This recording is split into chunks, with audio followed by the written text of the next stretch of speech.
Program hari ini adalah kita menghimpunkan yang pertama anak-anak daripada Kemas dalam Parlimen Kuala Kangsar yang berjumlah 478 anak-anak daripada seluruh Kemas di dalam Parlimen Kuala Kangsar, iaitu yang merangkumi Dun Candan dan Dun Manung.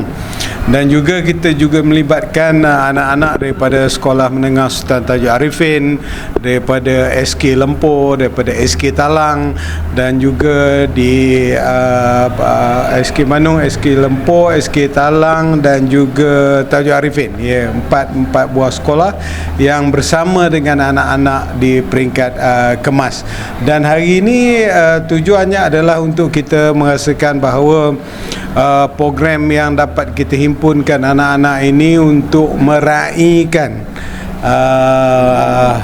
sempena merdeka dalam satu bumbung yang kita raikan di peringkat Padang Lempur ini pada hari ini bersama dengan komuniti di Lempur.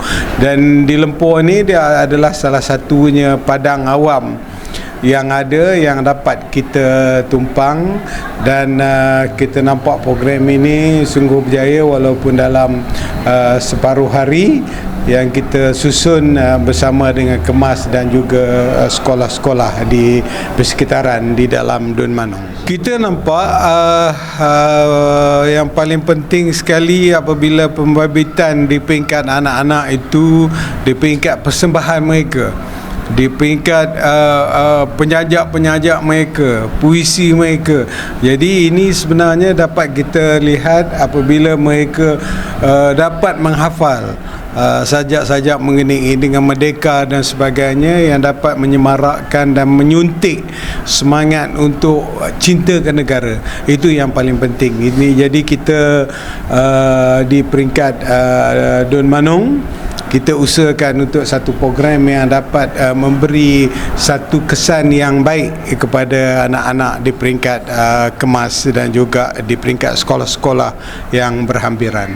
Okey, hari ini saya ucapkan tahniah lah kepada Kaunselor Azizur Rahim sebagai pegawai khas kepada Menteri Besar di kawasan Manung kerana telah pun berjaya mengadakan program sambutan kemerdekaan, khususnya pendekatan kepada generasi alfa, generasi muda yang ada pada hari ini, menonjolkan tentang semangat kecintaan kepada negara. Ya, betul, saya setuju sangat dengan apa yang dinyatakan oleh kaunselor tentang perlunya kita menggasak ataupun mengasak semangat patriotik itu sedari awal lagi, kerana penting penghayatan itu dapat kita terapkan kepada anak-anak muda, kerana mereka ni satu masa nanti akan bakal menggalas tanggungjawab untuk menjaga negara kita.